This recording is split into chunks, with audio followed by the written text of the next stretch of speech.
Oke, ini adalah beberapa referensi mungkin yang bisa kita jadikan sebagai referensi untuk membahas tentang fibrilasi atrium.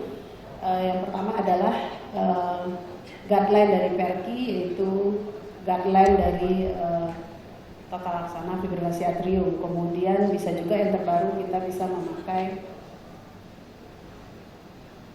ACCAH, kemudian guideline Asia Pasifik, ini lebih mirip dengan kita.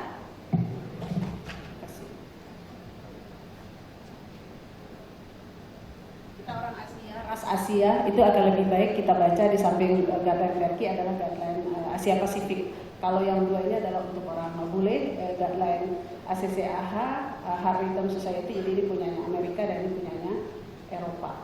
Ini adalah AF untuk pengegaran aja bahwa cirinya adalah irregular. Sebagai epidemiologi, bahwa fibrilasi atrium ini merupakan aritmia yang paling sering kita jumpai dalam praktek sehari-hari. Insidennya sekitar 2,1 pada laki-laki dan 1,7 pada perempuan. Ini juga studi Monica yang dilakukan, kita ikut terlibat studi multicenter, multinasional, yaitu 0,2%, di mana perbandingan laki-laki dengan perempuan masih menang laki-laki untuk kasus fibrilasi atrium.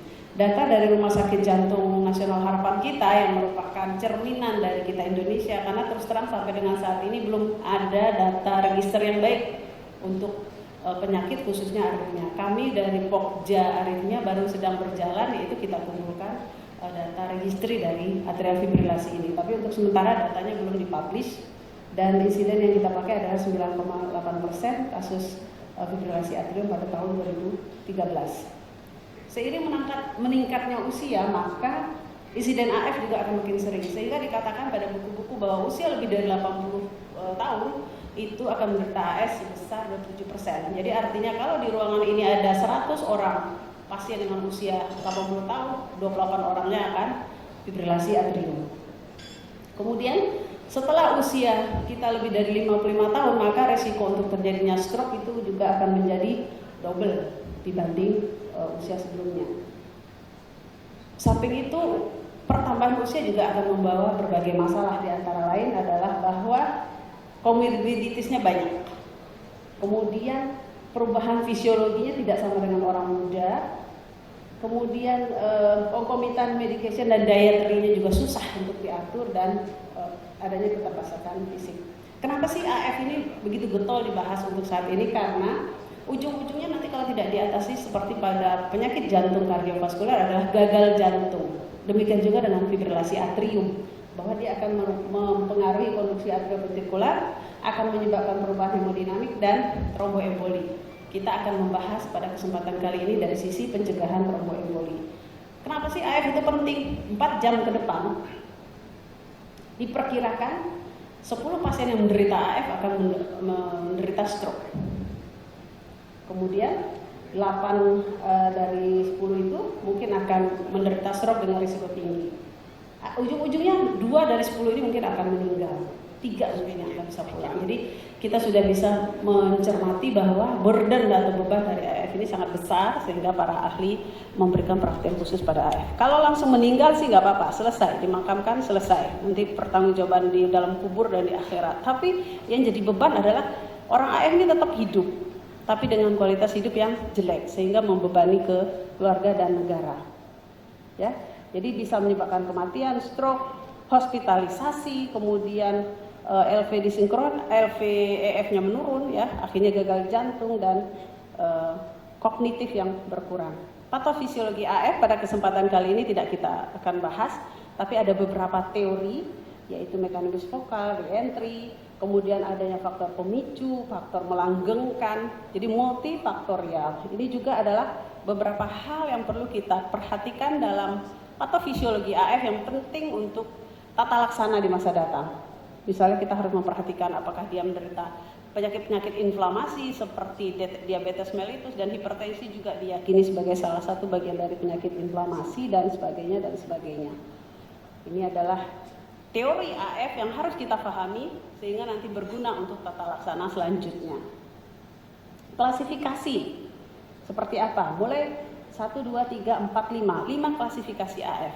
Tetapi apapun jenis AF-nya, risiko untuk terjadinya stroke tetap sama, yaitu 5 kali lipat dibanding dengan pasien yang tidak AF. Sehingga kita sebagai dokter di lapangan sering menyepelekan AF yang paroksismal atau AF yang first onset atau lone AF. Sering disepelekan. Kita hanya akan mencegah tromboemboli kalau misalnya AF-nya persisten atau persisten lama atau permanen. Jadi nanti kita bisa lihat bahwa risiko terjadinya stroke dan tromboemboli yang lainnya tidak dipengaruhi oleh jenis AF, sama risikonya. Dan bagaimana kita mendiagnosis AF? Tetap semua penyakit harus ada kesesuaian klinis dengan pemeriksaan penunjang. Seperti juga pada penyakit aritmia, EKG sangat penting. Jadi harus ada kesesuaian klinis dengan EKG yang kita temukan. Jadi tadi definisi AF bisa dilihat lebih jelas. Kemudian AF ini juga harus didegradasi sehingga kita sebagai dokter nanti bisa lebih agresif. Misalnya kalau AF-nya gradasinya EHA 4 seperti NIHA Functional Class atau seperti Canadian Cardiovascular Society untuk angina pectoris, maka semua aritmia juga ada klasifikasinya. Mungkin ini belum umum. Jadi mulai sekarang mari yuk bersama-sama kita biasakan. Nah, tromboemboli fenomenon apa sajakah yang bisa terjadi pada atrial fibrilasi? Yang paling sering dan yang paling ditakutkan adalah stroke. Dan insidennya paling sering dibandingkan dengan pulmonary emboli. Jadi di arteri pulmonalis itu nanti terjadi sumbatan. Jadi seperti kira-kira sakit jantung koroner tapi yang tersumbat arteri pulmonalis, ya pasiennya bakal sesak mati juga. Atau sumbatan di vena, yaitu deep vein thrombosis. Dari kesemua fenomena tromboemboli ini, para ahli lebih concern ke stroke karena memang lebih sering dan lebih mematikan, serta lebih membebani insurance. Nah ini tadi saya nyatakan bahwa kita bisa lihat resiko tromboemboli tidak memandang jenis AF-nya apa, terutama terjadi pada 0 sampai 6 bulan pertama. Ini yang di atas untuk kejadian pulmonary emboli, yang di bawah untuk kejadian ischemic stroke. Sekarang tata laksana AF secara umum ada 5 domain yang harus kita pahami untuk tata laksana AF. Jadi agar nggak lupa kita harus pakai jembatan Gledai. Jadi 5 domain. Yang pertama adalah terapi akut, yaitu rhythm atau rate control pada fase akut. Yang kemudian yang kedua adalah memanage precipitating factor. Apakah misalnya ada infeksi, ada gagal jantung, ada misalnya DM, harus di manage dengan baik. Kemudian pencegahan stroke, kemudian kita harus menilai rate dari pasiennya, dan yang terakhir adalah simptom. Kesemuanya bertujuan untuk memperbaiki kualitas hidup sehingga akan berpengaruh baik terhadap anatomi dan fungsi sosial. Sering kita bingung, kadang-kadang dokternya bicara rate control, enggak, ini rhythm control bisa. Ini bisa menjadi panduan kita. Tetap judgement klinis kita sebagai dokter itu yang paling utama. Khusus buat sejawat dokter baru, misalnya kan bingung nih mau pakai yang mana, akut atau rhythm control. Ini ada panduannya misalnya untuk kontrol laju. Jadi kita biarkan pasiennya AF tapi rate-nya kita bikin antara 60 sampai 100 jika satu usia lebih dari 65 tahun dengan penyakit arteri koroner, dia mempunyai kontraindikasi untuk kita berikan obat-obat anti aritmia dan tidak cocok untuk kardioversi, atau pasiennya tanpa gagal jantung kongestif. Kalau misalnya pasien yang di sebelahnya usia kurang dari 65 tahun, simptom yang berhubungan dengan aritmia dan tidak dapat ditoleransi, mungkin dia first onset atau lone AF, kemudian dia AF sekunder dengan penyerta yang bisa diobati atau dikoreksi dan dengan gagal jantung kongestif, maka rhythm control atau mengembalikan dia ke irama sinus lebih dipilih. Sekarang bagaimana kita bisa memilih? Ini pasien harus dapat pencegahan tromboemboli, dalam hal ini stroke, yang ini tidak. Ada beberapa panduan dan yang paling umum dipakai adalah chart fast to score. Chart fast to score untuk mengguiding kita apakah perlu antikoagulan atau tidak. Tapi ingat sekali lagi sejauh sekalian bahwa judgement klinis kita sebagai dokter itu yang paling penting. Jadi bisa saja misalnya chart fast score-nya 0, kita berikan antikoagulan karena kita yang paling tahu pasiennya. Judgement klinis saya harus memberikan pasien ini antikoagulan karena bla bla bla bla bla bla, dan guideline hanya membantu. Jadi chart fast to score, ingat Seperti tadi juga pemberian antikoagulan pada ACS yang diungkapkan oleh pembicara sebelumnya, harus ada balance antara manfaat dan risiko. Itu kita hitung dengan Hasblad score.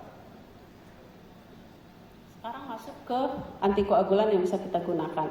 Yang paling primordial adalah antagonis vitamin K, warfarin. Kemudian ada NOAC, novel oral antikoagulan. Istilahnya macam-macam. Ada NOAC, ada DOAC, segala macam. Intinya selain antagonis vitamin K, itu namanya NOAC. Cara kerjanya juga macam-macam. NOAC-nya ada yang langsung, tadi sudah dijelaskan oleh pembicara sebelumnya, kaskade koagulasi, di mana antikoagulan itu bekerja. Ini adalah panduan untuk CHAPS Fast to Score. Kemudian ini Hasblad tadi. Nah, sekarang pasien yang seperti apa yang harus diberikan antikoagulan? Pada laki-laki jika CHAPS Fast to Score-nya 2 atau lebih, dan pada perempuan jika CHAPS Fast to Score-nya 3 atau lebih, maka pemberian antikoagulan adalah kelas 1A. Artinya harus diberikan. Kalau tidak diberikan, terjadi sesuatu, pasiennya menuntut, kita diisu kena. Karena jelas guideline-nya bicara 1A. Tapi kalau misalnya dia laki-laki tapi kelas 1, tapi kita merasa pasiennya penting, lagi-lagi judgement klinis kita, maka kita boleh memberikan antikoagulan walaupun cuma CHAPS Fast to Score-nya 1. Demikian juga pada perempuan jika cuma 2, tapi kelas rekomendasinya turun jadi 2A dengan level evidence B. Kemudian kalau kita pakai antagonis vitamin K, dan ini sering menjadi kendala kita di lapangan, sulit untuk mencapai target INR yang diinginkan atau tidak punya modalitas untuk memeriksa INR. Jadi kalau misalnya terpaksa tetap harus diberikan antagonis vitamin K, maka target INR yang kita inginkan adalah 2-3. Eropa, lagi-lagi Eropa, kita tidak sama dengan Eropa, kita pakai guideline kita sendiri, Asia Pasifik. Kemudian ada istilah TTR, jadi time in therapeutic range. Kita mengharapkan INR-nya 2-3 atau kita Asia 1,6-2,6. Berapa lama kita bisa mencapai atau berapa lama kadar antagonis vitamin K itu bisa tercapai stabil dalam darah yang dicerminkan oleh kadar INR. Itu TTR namanya, itu juga harusnya dihitung, tapi kita di Indonesia tidak terbiasa menghitung. Nah, itu harus dengan TTR tertentu, lebih dari 70%, lebih dari 70, maka baru berfungsi untuk mencegah stroke. Tapi kita berikan juga antagonis vitamin K, tapi TTR-nya 50 nggak ada gunanya. Nah, dan yang harus dipahami adalah harmful atau haram atau tidak boleh diberikan adalah kombinasi antikoagulan dan platelet inhibitor. Antikoagulan dengan platelet inhibitor akan meningkatkan risiko bleeding, sehingga harus dihindari pada pasien-pasien tanpa indikasi untuk antiplatelet. Jadi kalau zaman dulu tidak ada antikoagulan, para dokter senior kita dulu masih memberikan antiplatelet, tidak ada indikasi untuk antiplateletnya, misalnya tidak ada penyakit koroner, tidak ada DVT, hanya karena AF, tidak boleh. Ya, kelas 3. Nah, tadi dikatakan bahwa target INR yang diinginkan adalah 2-3 agar risiko stroke teratasi. Ya, kemudian agar risiko stroke teratasi dan CHAPS score-nya kalau laki harus lebih sama 2, kalau perempuan lebih sama 3. Ternyata tidak juga seperti itu. Ini penelitian yang dilakukan di berbagai negara, di Jerman, lagi-lagi Taiwan, kita Asia, kemudian di Inggris. Dengan CHAPS Fast to Score yang rendah pun, risiko terjadinya stroke tetap tinggi. Jadi lagi dan lagi judgement klinis kita sebagai dokter itu yang paling penting. Jadi kalau istilah saya, kita sebagai dokter ini harus pede. Yang lain itu hanya pemeriksaan penunjang. Taknya ada di kita. 5 menit lagi, Dok. Ini lagi-lagi kita pakai guideline orang Asia, Jepang. Itu kalau usianya lebih sama 70 tahun 1,6-2,6. Kalau kurang dari 70 tahun 2-3. Jadi jangan terlalu agresif. Tapi lagi dan lagi kalau misalnya usianya belum 70 tahun, taruhlah 60, 50, tapi orangnya kurus, banyak konkomitan yang lain. Sejauh sekalian tidak usah terlalu bernafsu untuk mencapai INR 2-3. Kebetulan saya sempat ketemu dengan beberapa penulis guideline ini dan mereka menyatakan pengalaman kami 1,6 sampai 2,6 cukup untuk kita orang Asia. Ya, ini tadi tentang TTR ini harus lebih dari 70%. Kemudian pada pasien-pasien non-valvular AF, pada orang tua, bahwa kita tetap harus hati-hati memberikan NOAC. Apakah tadi dabigatran, apixaban, devaroxaban, atau edoxaban, tetap hati-hati ya. Rivaroxaban yang orangnya ngaku-ngaku bahwa kita bagus untuk orang tua dengan penyakit jantung, dengan penyakit ginjal, nih buktinya bisa dilihat di circulation. Sekarang warfarin, kaget, saya sendiri juga kaget. Saya iseng dikirimi oleh proktor saya hanya ini. Ternyata warfarin itu racun tikus. Jadi kita selama ini minum racun tikus. Jadi ini adalah panduan untuk bagaimana kita memilih apakah NOAC yang lebih bagus ataukah antagonis vitamin K. Untuk vitamin K antagonis, jika pasiennya pakai katup mekanik atau terdapat mitral stenosis moderate atau severe, harus antagonis vitamin K. Tapi kalau hanya mitral stenosis ringan, masih ada tempat kalau Anda mau pakai NOAC. Kemudian kalau dia tidak yang dua ini, kita hitung CHA2 skornya. Tadi sudah dijelaskan bahwa kalau 1 kelas rekomendasinya 2B. Kalau lebih dari 2, lebih tinggi 1A. Dan pada pasien-pasien yang terdapat kontraindikasi untuk diberikan NOAC, kita bisa memakai device LAA closure. Jadi biang kerok untuk terjadinya stroke adalah trombus di kuping atrium kanan. Ya udah kita mampetin aja sekalian kuping atrium kanannya atau LAA closure.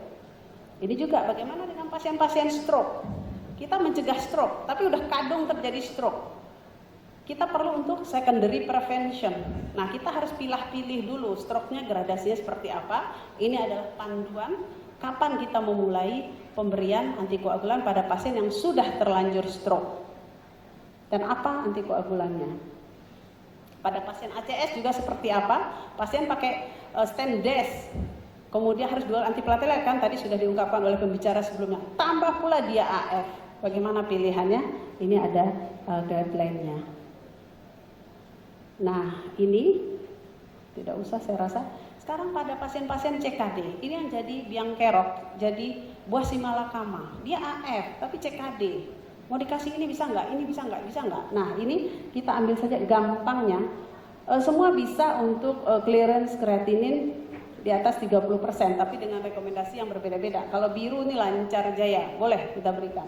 Tapi masalahnya adalah jika kreatinin clearance-nya antara 15 sampai 30, kita bisa berikan rivaroxaban 15 mg atau edoxaban. Nanti teman sejawat bisa download merek dagangnya karena forbidden untuk kita menyebutkan merek dagang. Tapi di bawah kurang dari 15 tidak ada satupun literatur yang mendukung bahwa antikoagulan ini atau itu boleh diberikan. Lagi-lagi judgement klinis sejawat sekalian adalah nomor 1. Ini adalah dosis obat sesuai dengan creatinine clearance, bisa di-adjusted. Ini juga sebagai panduan buat teman sejawat sekalian agar nggak bingung. Sebagai simpulan bahwa fibrilasi atrium merupakan aritmia terbanyak dan pencegahan tromboemboli terutama harus dilakukan terutama pada pencegahan stroke. Kemudian antikoagulan NOAC, novel oral antikoagulan selain antagonis vitamin K tadi lebih direkomendasikan kecuali pada kasus tertentu tadi, yaitu mechanical valve, katup mekanik atau mitral stenosis yang derajatnya moderate atau severe. Dan terakhir, antikoagulan pada gangguan gagal ginjal dengan clearance kreatinin yang kurang dari 15 ml per menit tidak ada rekomendasi yang jelas. Demikian, mohon maaf. Assalamualaikum warahmatullahi wabarakatuh. Ini adalah ablasi AF. Jadi kalau tidak bisa pakai obat, pasien yang menolak pakai obat, kita bisa lakukan ablasi radiofrekuensi. Jadi pakai tindakan di cath lab. Demikian, terima kasih. Assalamualaikum warahmatullahi wabarakatuh. Waalaikumsalam warahmatullahi wabarakatuh.